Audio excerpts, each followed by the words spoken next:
கிழக்கு நியூஸ் நேயர்களுக்கு வணக்கம். நான் பத்ரி சேஷாத்ரி.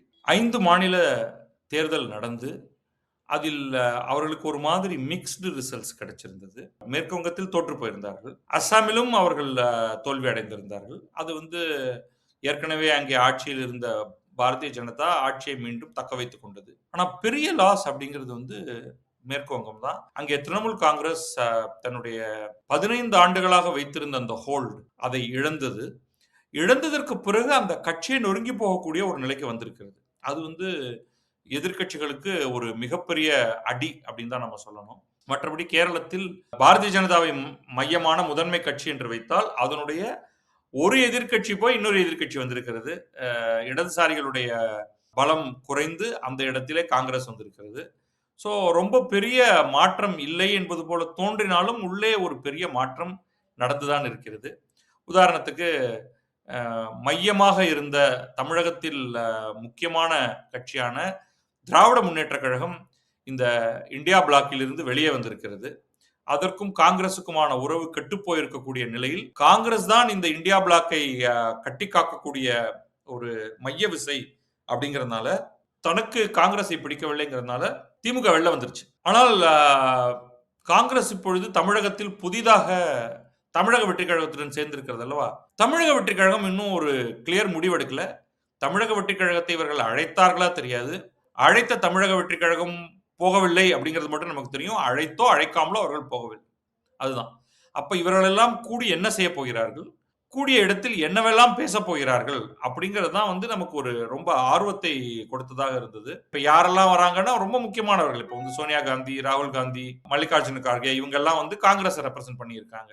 திரிணாமுல் காங்கிரஸோடைய மம்தா பானர்ஜி அவர் என்னதான் தோல்வி அடைந்திருந்தாலும் இப்பொழுதைக்கு அவர் இந்த கூட்டணியில் மிக முக்கியமான ஒரு இடத்தில் இருக்கிறார். இதைவிட முக்கியமானவர் அகிலேஷ் யாதவ் சமாஜ்வாதி கட்சி. ஏனெனில் அடுத்து 2027 உத்தரப்பிரதேசத்தில் ஒரு சட்டமன்ற தேர்தல் நடக்க இருக்கிறது. அதுல என்ன நடக்க போகிறது அப்படிங்கிறது ரொம்ப ரொம்ப முக்கியமாயிடுது.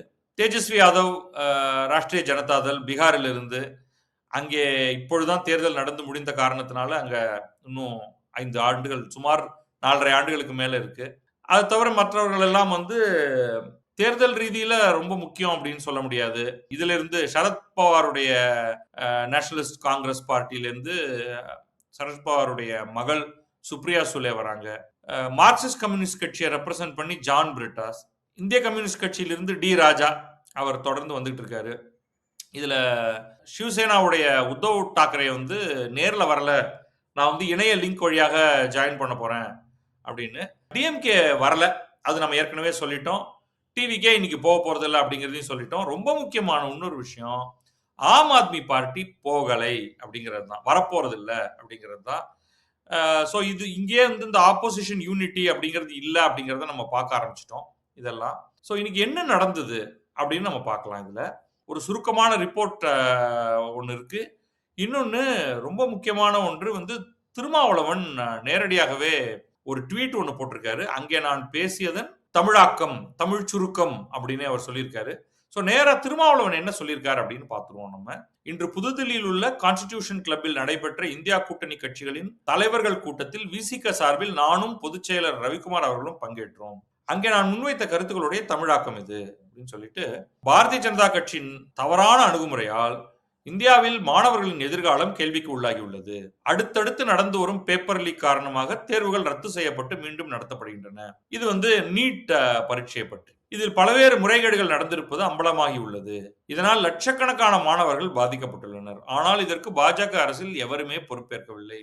இதற்கு பொறுப்பேற்க வேண்டிய கல்வி அமைச்சர் தர்மேந்திர பிரதான் மௌனமாக இருக்கிறார். இதன் காரணமாக மாணவர்கள், இளைஞர்கள் தன்னெழுச்சியாக போராட்டங்களை நடத்தியுள்ளனர். உண்மையிலேயே மாணவர்கள் தன்னெழுச்சியாக முதல்ல தர்மேந்திர பிரதான நான் டிஃபெண்ட் பண்ண போறது இல்லை. அவர் பதவி விலக வேண்டும். அவரை பதவியிலிருந்து பிரதமர் நரேந்திர மோடி நீக்க வேண்டும். நீங்க விலகலைன்னா டெர்மினேட் பண்ணணும் அவருடைய பதவியை அப்படிங்கறத என்னுடைய கருத்தும். இதை நான் முந்தைய காணொலியிலேயே சொல்லியிருக்கேன். ஆனால் உண்மையிலேயே மாணவர்கள், இளைஞர்கள் தன்னெழுச்சியான போராட்டங்களை நீட்டுக்காக நடத்தவில்லை. நடத்துறதா இருந்தா அது இந்தியாவின் பல பகுதிகளிலும் நடந்திருக்கும். அவர்கள் ஓரளவுக்கு புரிந்து கொண்டிருக்கிறார்கள். நான் இதை டிஃபெண்ட் பண்ணல, திரும்பவும் நான் சொல்றது கேளுங்க. இந்த பேப்பர் லீக்கேஜை விரும்பி வாங்கி காசு கொடுத்து வாங்குவது யாருன்னா இதே மாணவர்கள் தான். அதுல லீக் ஆகாம அதை தடுக்கணும் அப்படிங்கிற ஒரு பாயிண்ட் உண்மையை தவிர, மாணவர்களும் இதுல இன்வால்வ் ஆயிருக்கிறவங்க அப்படிங்கிறத நம்ம வந்து இதுல பார்த்துக்கணும் அப்படிங்கிறது வந்து நம்ம கவனமாக இருக்கணும் இந்த இடத்துல. ஆனா யாரு போராட்டம் நடத்தினா அப்படிங்கிற பாயிண்ட்டுக்கு அடுத்து வராது. இளைஞர்களுடைய பிரச்சனைகளுக்காக நாம் தெருவில் இறங்கி போராடாத காரணத்தினால் இளைஞர்களின் குரலை வெளிப்படுத்துகிற காக்ரோச் ஜனதா பார்ட்டி என்ற அமைப்பு உருவாகி இருக்கிறது. அந்த அமைப்பை நாம் எதிர்நிலையில் வைத்து பார்க்கக்கூடாது அப்படின்னு திருமாவளவன் சொல்கிறார். அவர்கள் எழுப்பும் பிரச்சனைகளை இன்னும் விரிவான தளத்தில் இந்தியா கூட்டணி முன்னெடுக்க வேண்டும். ஸோ நீட் மட்டும் இல்ல பிரச்சனை, சிபிஎஸ்இ மார்க் ஷீட் கரெக்ஷனும் மிகப்பெரிய பிரச்சனை. இந்த இரண்டுமே தர்மேந்திர பிரதானுடைய கட்டுப்பாட்டின் கீழ் வருகிறது. அதனால்தான் அவர் வந்து பதவி விலக வேண்டும் அப்படிங்கிறது வந்து நாம எதிர்பார்க்கிற முக்கியமான ஒரு விஷயம். ஸோ இது வந்து நம்ம 2 பிரச்சனை இருக்குன்னு பார்த்தோம். ஒன்னு நீட் பிரச்சனை, இன்னொன்னு சிபிஎஸ்இ பிரச்சனை. சிபிஎஸ்இ மார்க் கரெக்ஷன்ல வந்து மிக கொடூரம். சர்ப்ரைசிங்லி அங்கேயுமே வந்து ஒரு எல்லாரும் சோசியல் மீடியால வந்து கோபத்தை வெளிக்காட்டினார்களே தவிர தெருவில் இறங்கி போராடுதல் அப்படிங்கிறது நடக்கல. But total disaster. இப்ப ஃபர்ஸ்ட் இஷ்யூ எடுத்துக்கிட்டீங்கன்னா, நீட் எடுத்துக்கிட்டீங்கன்னா அதோடைய பிரச்சனையை வேற மாதிரி பார்க்கணும். அதை விட மோசமான பிரச்சனை சிபிஎஸ்இ பிரச்சனை அப்படின்னு நான் சொல்லுவேன். இங்கே ஆரம்பிச்சது இது ஜெனுவினான இஷ்யூ. திருமாவளவன் அவர்கள் வேற இடத்துக்கு போறாரு. நரேந்திர மோடி அரசின் தவறான வெளியுறவு கொள்கையால் இப்பொழுது நாடு திவாலாகும் நிலை ஏற்பட்டுள்ளது. சுத்த உளறல். அப்படியெல்லாம் ஒன்றும் கிடையாது. நாடு திவாலாகும் நிலை ஏற்படவில்லை. இந்தியா ஒன்றும் தவறான வெளியுறவு கொள்கையெல்லாம் ஒன்றும் கொண்டு வரல. நம்முடைய அந்நிய செலாவணி கையிருப்பில் சிக்கல் ஏற்பட்டுள்ளது. இது திருமாவளவனுக்கு இதை பத்தி ஒண்ணுமே தெரியாது. கொஞ்சம் கையிருப்பு குறைந்திருக்கிறது. அதுக்கு சில தெளிவான காரணங்கள் இருக்கின்றன. இம்போர்ட் அதிகமாக இருக்கு. பட் எந்த விதத்திலும் இது கிரைசிஸே கிடையாது. கிரைசிஸே இல்லாதது கிரைசிஸ் மாதிரி ஆக்கிட்டு இதை எப்படி சமாளிப்பது என தெரியாத பிரதமரோ மக்கள் எல்லாம் சிக்கன நடவடிக்கைகளை பின்பற்றுமாறு அறிவுரை சொல்கிறார். அகெயின் அது வந்து total communication failure by Modi. Modi usually வந்து ஒரு ஃபென்டாஸ்டிக் கம்யூனிகேட்டர். அவர் அந்த சிக்கன நடவடிக்கையை பத்தி அவர் பேசும்பொழுது அவர் வந்து சரியான விதத்தில் கம்யூனிகேட் பண்ணல அப்படிங்கிறது என்னுடைய கருத்து. கோவிட் காலத்தில் எப்படி திறமையற்ற இந்த அரசால் லட்சக்கணக்கான அப்பாவி பொதுமக்கள் உயிரிழந்தார்களோ இது அவதூறு. இது வந்து திருமாவளவன் சொல்றது வந்து முழு அவதூறு. கோவிட் காலத்தில் உலகத்திலேயே மிக திறமையாக பணியாற்றிய ஒரு சில அரசுகளில் ஒன்று நரேந்திர மோடி அரசு. அது என்ன ஆயிடுதுன்னா, கொஞ்சம் உண்மை, கொஞ்சம் அரைகுறை பொய், மீதி முழு பொய்யால் கட்டமைக்கப்பட்டது தான் இவருடைய இந்த வாதம். எந்த விதத்துல வந்து திறமையற்ற இந்த அரசுன்னு சொல்றாரு இவர்னு புரியல. லோக்கல் கவர்மெண்ட்டுக்கு தான் பிரைமரி ரெஸ்பான்சிபிலிட்டி இந்த ஹெல்த் கேர் கவனிக்கிறது. மத்திய அரசின் ஒரே வேலை மிக விரைவாக வேக்சின்ஸை உருவாக்கி கொண்டு வந்தது தான். அதை அவர்கள் மிக திறம்பட செய்தார்கள். உலகத்திலேயே இந்த அளவுக்கு திறம்பட ஒரு லோ இன்கம் கண்ட்ரி ஒன்றுல நடந்தது இந்தியாவில் மட்டும்தான். இந்தியாவுக்கு மட்டுமல்ல, உலகின் பல நாடுகளுக்கும் இந்தியா இந்த தடுப்பூசியை கொண்டு போய் சேர்த்தது. அதை தவிர உங்களுக்கு வெண்டிலேட்டர்ஸோடைய தேவை, இந்த பாதுகாப்பு உடைகள், அதை வந்து பெருமளவு உற்பத்தி பண்ணது. ஆரம்ப கட்டத்தில் அது கிடைக்காம போன சமயத்தில் விரைவாக சிஸ்டத்தை மாற்றி அமைச்சு அது எல்லாத்தையும் கொண்டு வந்தது என்று பல காரியங்களை ரொம்ப முன்னேற்பாட்டோடு இந்த அரசு செய்தது. உலகின் எந்த நாட்டோடும் ஒப்பிடலாம். அதனால வந்து அடிக்கிற அடியில வந்து திருமாவளவன் நிறைய பொய்களையும் அடிச்சு விட்டுருக்காரு. அதை இக்னோர் பண்ணிடுவோம். இதை அம்பலப்படுத்தி, எதை அம்பலப்படுத்தி, இப்பொழுது மிகப்பெரிய அப்பொழுது பொருளாதார நெருக்கடி ஏற்பட்டதாம். அப்பொழுதைய பொருளாதார நெருக்கடி ஏற்படாத நாடுகளே கிடையாது. அதிலிருந்து மிக விரைவாக, மிக வேகமாக எந்த இடத்தில் விட்டோமோ அந்த இடத்தை போய் அடைந்த ஒரே நாடு என்று இந்தியாவை மட்டும்தான் சொல்ல முடியும். அதெல்லாம் பத்தி இவருக்கு வந்து ஒன்றும் புரியாதுங்கிறதுனால இவரை விட்டுடுவோம். இவருடைய எக்கனாமிக்ஸ் அறிவு அவ்வளவுதான். இப்பொழுது ஒரு மிகப்பெரிய பொருளாதார நெருக்கடி ஏற்பட்டிருக்கிறதுங்கிறது சுத்தமாக இது பொய், உண்மையே கிடையாது. எனவே நீங்க இவங்க தெருவில் இறங்கி நீட்டை பத்தியும் சிபிஎஸ்இ பத்தியும் பேசினாங்களானாலாவது மக்களோட ஒரு கனெக்ட் ஏற்படும். இந்திய பொருளாதாரம் நசிந்து விட்டதுன்னு இறங்கினாங்கன்னா மக்கள் இவங்களை பார்த்து சிரிச்சுட்டு போயிட்டே இருப்பாங்க. இந்த போராட்டங்களை செய்வதற்கு எதிர்க்கட்சிகளிடையே புரிந்துணர்வும் ஒற்றுமையும் அவசியம். அண்மையில் நடந்து முடிந்த தேர்தலின் போது காங்கிரஸ் கட்சி கையாண்ட அணுகுமுறையால் இந்தியா கூட்டணியில் இடம்பெற்றுள்ள கட்சிகளிடையே அதிருப்தி ஏற்பட்டுள்ளது. குறிப்பாக கேரளா, மேற்கு வங்கம், தமிழ்நாடு ஆகிய மாநிலங்களில் காங்கிரஸ் கட்சி மேற்கொண்ட அணுகுமுறை இந்த கூட்டணிக்கு உறுதுணையாக இருந்த கட்சிகளான திரிணாமுல், மார்க்சிஸ்ட் கம்யூனிஸ்ட் கட்சி, திமுக ஆகியவற்றை பலவீனம் அடைய செய்தது. இது வந்து அரசியல் புரிதலற்ற ஸ்டேட்மெண்ட். கேரளத்துல நேரடி எதிரியே கம்யூனிஸ்ட் கட்சி தான். அங்க நீங்க என்ன பண்ணியிருக்க முடியும்? ஒண்ணும் பண்ணியிருக்க முடியாது. இன்னொன்று, திமுகவுடன் போஸ்ட் போல்ல தான் அவங்க மாற்றம் வந்தது. ப்ரீ போல்ல நீங்க வந்து 6 இடம் போன தேர்தல்ல வாங்கினவங்க 8 இடம் கேட்டு வாங்கினீங்க. அதுக்கு மேலேயே கேட்டீங்க. இரட்டை இலக்கம் வேணும்னு கேட்டு உங்களுக்கு 8 குடுத்தாங்க. இவங்க 25 ஒதுக்கும் பொழுது இல்ல எங்களுக்கு வேணும் 30க்கு மேல வேணும்னு கேட்டு 28 ஒத்துக்கிட்டாங்க. இப்ப நீங்களும் அவங்களும் ஒரே மாரி தான். என்ன தேர்தல் முடிந்ததற்கு பிறகு அவர்கள் உடனடியாக ஓடினார்கள். நீங்கள் மெதுவாக ஓடினீர்கள். அவ்வளவுதான். போய் அவங்க அமைச்சர்கள் வாங்கிக்கிட்டாங்க. நீங்களும் அமைச்சர் வாங்கிக் கொண்டீர்கள். ஆனா காங்கிரஸ் கட்சி மட்டும் நொட்ட சொல்ல வந்துட்டாரு. திரிணாமுல் காங்கிரஸுக்கும் எப்பவுமே திரிணாமுல் காங்கிரஸ் தான் காங்கிரஸை வந்து தன்னுடன் சேர்த்துக் கொள்ளாது. ஐயா எனக்கு ஒரு 4, 5 போட்டு என்னையும் கூட்டணியில சேர்த்துக்கோ என்றுதான் காங்கிரஸ் சொல்லும். ஆனால் திரிணாமுல் தான் அதை கேட்காது. அது மட்டும் இல்லாமல் மார்க்சிஸ்ட் கம்யூனிஸ்ட் கட்சியும் காங்கிரஸ் கட்சியிடமிருந்தும் அலுவலகங்களை பிடுங்கிக் கொண்டு திரிணாமுல் செய்த அட்டூழியம் இப்பொழுதுதான் முடிவுக்கு வந்திருக்கிறது.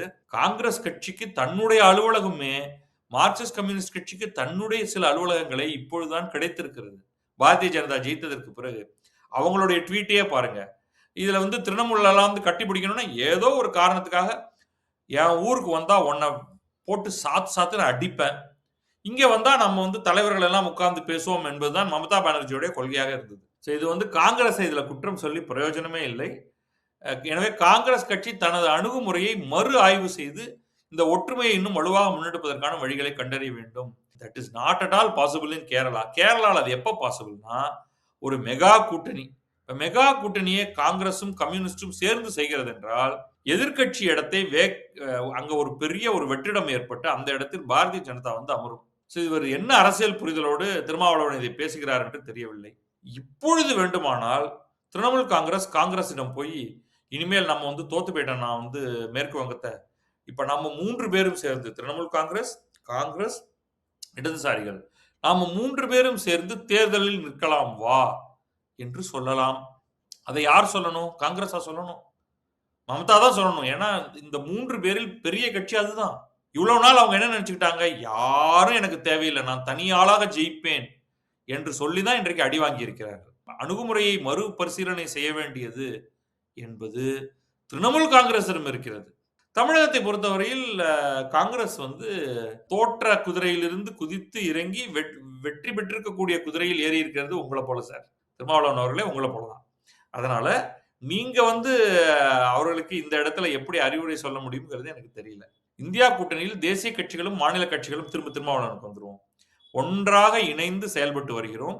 இயல்பாகவே தேசிய கட்சிகளுக்கும் மாநில கட்சிகளுக்கும் இடையே முரண்கள் இருக்கும். அவற்றை கூர்மைப்படுத்தக்கூடாது. அந்த பொறுப்பு மாநில கட்சிகளுக்கு மட்டுமல்ல தேசிய கட்சிகளுக்கும் உள்ளது. இப்பொழுது மத்திய மாநில உறவுகள் மிக மிக சீர்கேடு அடைந்துள்ள சூழலில் தேசிய கட்சிகள் கூட்டாட்சி என்ற அடிப்படையில் தங்களது நிலைப்பாடுகளை மறுபரிசீலனை செய்து மாற்றி அமைக்க வேண்டும். இந்த கூட்டாட்சி அப்படிங்கறது நீங்க திமுக எப்பொழுதோ ஏற்றுக்கொண்டிருந்தால் விஷயம் வேற மாதிரி ஆயிருக்குமே. அதை அவர்கள் ஏற்றுக்கொள்ளவில்லையே. இப்பதானே வந்து அவங்க அது நடக்கிறத பாக்குறாங்க தமிழகத்துல. இதன் ஒரு அங்கமாக ஒன்றிய பாஜக அரசு அறிமுகப்படுத்தியுள்ள மும்மொழி கொள்கையை பற்றி தெளிவான நிலைப்பாட்டை இந்தியா கூட்டணி எடுக்க வேண்டும். பாஸ், கேரளால ஏற்கனவே மும்மொழி எல்லாம் வந்தாச்சு. எல்லா மாநிலத்திலும் இருக்கு. நீங்க சொல்ற பாயிண்ட் வந்து தமிழகத்துக்கு வெளியில அது போகவே போறது இல்லை. எகைன் முழுமையான ஒரு புரிதல் இல்லாம இவர் இதை பேசிட்டு இருக்காரு. மகாராஷ்டிரால மும்மொழி கொள்கையில ஒரு சின்ன இஷ்யூ இருக்கு. அதை கூட அங்க இருக்கிறவங்க வந்து பெருசுபடுத்த மாட்டாங்க. அதுபோலவே மத்திய மாநில உறவுகளை ஆராய்ந்து தமிழ்நாடு அரசின் சார்பில் நீதிபதி குரியன் ஜோசப் ஆணையம் முன்வைத்துள்ள பரிந்துரைகளையும் இந்தியா கூட்டணி பரிசீலனைக்கு எடுத்துக்கொள்ள வேண்டும் என்று கேட்டுக்கொள்கிறேன். நிச்சயமா காங்கிரஸ் இதை கன்சிடர் கூட பண்ணாது. ஏன்னா இதை ஏற்படுத்தி இருப்பது திமுக. அதனால இதெல்லாம் வந்து ஒர்க்கே ஆக போறது இல்லை. அப்புறம் இவர் சொல்லாத ஒரு சில விஷயங்கள் மற்றவர்கள் பேசியிருக்காங்க. அதை மட்டும் குவிக்கா பார்த்துருவோம். சொன்ன மாதிரி ரொம்ப முக்கியமான ஒரு விஷயம் திருமாவளவன் சொல்லாம விட்டது வந்து எஸ்ஐஆர் பற்றி. அவர் பேசல, பட் மற்றவங்க பேசியிருக்காங்க. எஸ்ஐஆர் மூலமாக பலருடைய வாக்குகள் பறிக்கப்பட்டிருக்கிறது, திருடப்பட்டிருக்கிறது, ஓட் லூட் அப்படிங்கிற ஒரு வார்த்தையை அவங்க பயன்படுத்துறாங்க. அதனால உச்சநீதிமன்றத்தின் தலைமை நீதிபதிக்கு இது குறித்து கடிதம் எழுத போகிறோம் அப்படின்னு சொல்லியிருக்காங்க. ஏன்னா வந்து 3 நீதிபதிகள் அடங்கிய அமர்வு, அதுல உச்சநீதிமன்ற தலைமை நீதிபதி தான் அதோடைய தலைமையில் இருந்தார். அந்த 3 நீதிபதிகள் அடங்கிய அமர்வு அது எஸ்ஐஆர் செல்லுபடியாகும், அதை செய்வதற்கு தேர்தல் ஆணையத்துக்கு முழு அதிகாரம் இருக்கிறது, அது அரசியலமைப்பு சட்டத்துக்கு எதிரானது அல்ல அப்படின்னு இப்பதான் தீர்ப்பு கொடுத்திருக்காரு. ஸோ இவங்க அதுக்கு வேணா வந்து ஒரு ரிவ்யூ பெட்டிஷன் வேணா போடலாம் இவங்க. அதுக்கு வெறும் கடிதம் எழுதினாலாம் அது செயல்படாது. ரிவ்யூ பெட்டிஷனையே எடுத்துக்கொள்வார்களா அப்படிங்கிறது தெரியல. ஸோ லாட் ஆஃப் இஷ்யூஸ் இருக்கு. பட் எனிவே அத பத்தி பேசியிருக்காங்க. அ அப்புறம் வந்து பிரிகேரியஸ் கரண்ட் எக்கனாமிக் கண்டிஷன். அது வந்து இவருமே சொல்லியிருக்காரு. அப்படி கரண்ட் எக்கனாமிக் சிச்சுவேஷன் வந்து பிரிகேரியஸ் கிடையாது. Unemployment, price rise, issues of farmers, suppressed sections of society இதெல்லாம் வந்து ஜெனரிக் எல்லாத்தையும் சேர்த்து போடுறா. இதுல ஒண்ணு போடு, அதுல ஒண்ணு போடு அப்படின்ட்டு. இது எல்லாத்தையும் கையில எடுத்து நம்ம வந்து அ அ இத என்ன பண்ணலாம் அப்படிங்கிறத வந்து எல்லாத்தையும் எடுத்து ஒரு பெரும் போராட்டத்தை நடத்த வேண்டும் அப்படிங்கிற ஒரு முடிவுக்கு வந்திருக்காங்க. அது எப்படி பண்ண போறாங்கன்னு பார்ப்போம். குறைந்தபட்சம் 2 மாதத்துக்கு ஒரு முறை சந்திப்பது அப்படிங்கிறது முடிவு பண்ணியிருக்காங்க. அடுத்த மீட்டிங் ஹைதராபாத்ல ஆகஸ்ட் மாதம் நடைபெறும். டேட் வந்து பிறகு சொல்லுவோம் அப்படின்ட்டு. அ ஒரு 5 இஷ்யூ தான் அவங்க கையில எடுத்திருக்கிறது. அதுல என்னென்னன்னா வந்து 1 வந்து சீஃப் ஜஸ்டிஸ்க்கு உடனடியாக எஸ்ஐஆர் குறித்து கடிதங்கள் எழுதுவது 1. 2வது தர்மேந்திர பிரதான் உடனடியாக பதவி விலக வேண்டும். நீட், சிபிஎஸ்இ 2லும் லட்சக்கணக்கான இளைஞர்களை அவர்களுக்கு துரோகம் செய்திருக்கிறார் அப்படிங்கிறதுனால. அடுத்தது வந்து உடனடியாக 3வது உடனடியாக அனைத்து கட்சி கூட்டம் ஒன்றை ஏற்படுத்தி அதை அழைத்து அதுல வந்து இந்த பொருளாதார நிலை, வேலைவாய்ப்பு குறைந்து கொண்டிருக்கும் வேலைவாய்ப்பு, வேலையின்மை, வேலையில்லா திண்டாட்டம், பொருட்களுடைய விலை ஏற்றம், அப்புறம் மற்ற நம்ம சொன்ன மாதிரி வந்து விவசாயிகளை உடைய பிரச்சனைகள், மற்ற ஒரு விதத்துல வந்து பிற்படுத்தப்பட்ட, தாழ்த்தப்பட்டவர்களுடைய அவர்கள் சந்திக்கும் பாதிப்புகள், இவற்றை பற்றியெல்லாம் பேச வேண்டும். இப்படி எல்லாத்தையும் ஒண்ணா சேர்த்துட்டு போனாங்கன்னா, அப்ப எதுவுமே நடக்காது அப்படின்னு அர்த்தம். அடுத்து இப்ப வந்து இந்த மான்சூன் கூட்டத்தொடர் வருது இல்லையா? அந்த கூட்டத்தொடர்ல எப்படி ஸ்மூத் கோஆர்டினேஷன் ஒரு floor leaders of the opposition எல்லாரும் ஒண்ணா சேர்ந்து அரசுக்கு பயங்கரமான நெருக்கடி கொடுக்கக்கூடிய ஒன்று எப்படி நிகழ்த்துவது அப்படிங்கிறது 4வது. அப்புறம் எல்லாரும் சேர்ந்து கலந்து பேசியிருக்காங்க. இதுதான் வந்து இவர்களுடைய முடிவு. இதை இவர்கள் செயலில் எப்படி காட்டப் போகிறார்கள்? இதை எப்படி பாரதிய ஜனதா எதிர்கொள்ளப் போகிறது? அப்படிங்கிறத நம்ம பொறுத்திருந்து தான் பார்க்கணும். நன்றி, வணக்கம். நான் பத்ரி சேஷாத்ரி. இது கிழக்கு நியூஸ்.